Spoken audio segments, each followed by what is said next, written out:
vais vous offrir les histoires de l'Avent. Une histoire par jour avant Noël. Les histoires de l'Avent. L'histoire du 9 décembre. Le petit Noël magique. Nathan est un petit garçon généreux qui adore faire plaisir aux autres. Un soir de Noël, il décide de distribuer des cadeaux qu'il a fabriqués lui-même. Ce geste va transformer sa nuit en une aventure magique. Une aventure magique où il découvrira des amis extraordinaires et réalisera qu'il a en lui l'esprit d'un véritable Père Noël. L'idée lumineuse de Nathan. Nathan aimait Noël plus que tout. Mais cette année, il sentait que quelque chose manquait. Il adorait recevoir des cadeaux, bien sûr, comme tous les enfants. Mais il se demandait... Et si cette fois, je faisais plaisir aux autres?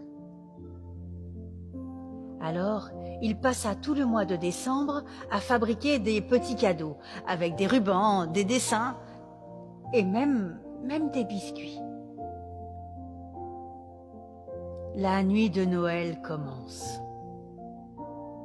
Le soir du 24 décembre, Nathan enfila son bonnet rouge et un gros manteau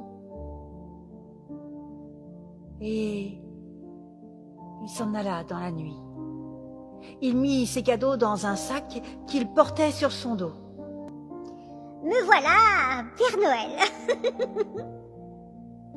dit-il en riant. Il sortit discrètement de la maison pendant que tout le monde dormait. Et il partit à l'aventure. Une rencontre inattendue. Alors qu'il avançait dans la neige, Nathan croisa une étrange créature. Un renard tout blanc, avec des yeux brillants. Mais qui es-tu? Tu es si beau, demanda Nathan. Je suis Flocon, le renard magique de Noël. Que fais-tu dehors si tard, petit garçon? Nathan expliqua son idée. Et Flocon, impressionné, décida de l'aider à livrer ses cadeaux. Des amis extraordinaires. En chemin, Nathan et Flocon rencontrèrent d'autres amis. Lumi, une luciole qui éclairait les rues sombres. Et Boule, un bonhomme de neige qui leur donna une luge magique pour transporter les cadeaux plus vite. « Avec nous, ta mission sera encore plus belle !» dirent-ils en chœur. La magie de donner. Nathan et ses nouveaux amis déposèrent les cadeaux devant les maisons du village. Il vit des sourires apparaître sur les visages des enfants qui ouvraient leurs portes le lendemain matin. Il les imaginait tellement. Son cœur était rempli de joie. C'est encore mieux que de recevoir des cadeaux. Pensa Nathan. La rencontre avec le véritable Père Noël. Alors qu'il déposait son dernier cadeau devant une petite maison, Nathan entendit un doux tintement de clochette. Il leva les yeux et il vit un grand traîneau descendre du ciel. Il était tiré par des rennes majestueux.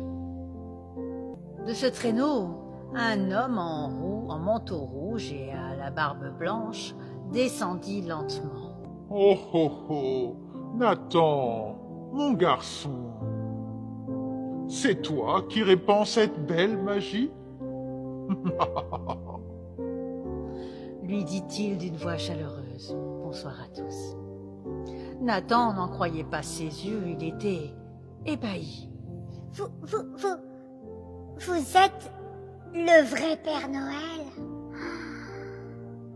Demanda-t-il émerveillé. Le Père Noël sourit et hocha la tête. Tu as fait quelque chose de spécial ce soir.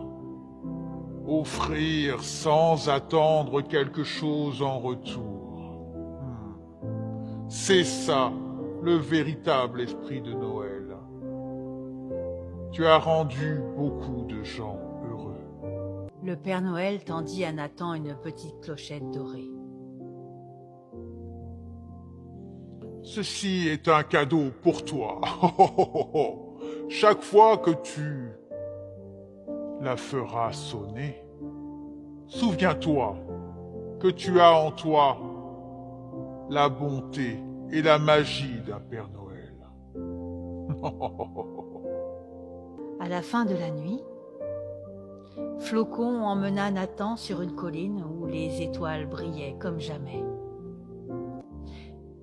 Nathan serra la clochette dans ses mains, le cœur battant. Merci, Père Noël. Je continuerai à donner et à partager la joie de Noël. Je vous le promets. Et avec un dernier clin d'œil, le Père Noël monta dans son traîneau, qui s'envola dans un tourbillon d'étoiles scintillantes. Le vrai esprit de Noël. Nathan, tu as fait ce que seul un vrai Père Noël peut faire. Donner avec ton cœur. Tu es notre héros de Noël. Et dans un éclat de lumière, ils disparurent. Un réveil plein de magie. Le lendemain matin, Nathan se réveilla dans son lit. Était-ce un rêve? Non, car au pied de son lit, il trouva un bonnet rouge brodé avec son nom et un petit mot. Ho ho ho! Merci Nathan. Continue de partager la magie de Noël. Tes amis merveilleux. Signé le Père Noël. Noël n'est pas seulement recevoir des cadeaux, non, mais aussi donner de son cœur. C'est cela qui rend cette fête si magique.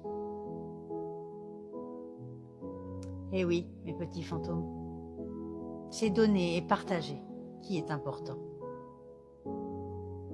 Le reste n'a pas d'importance, vous le savez.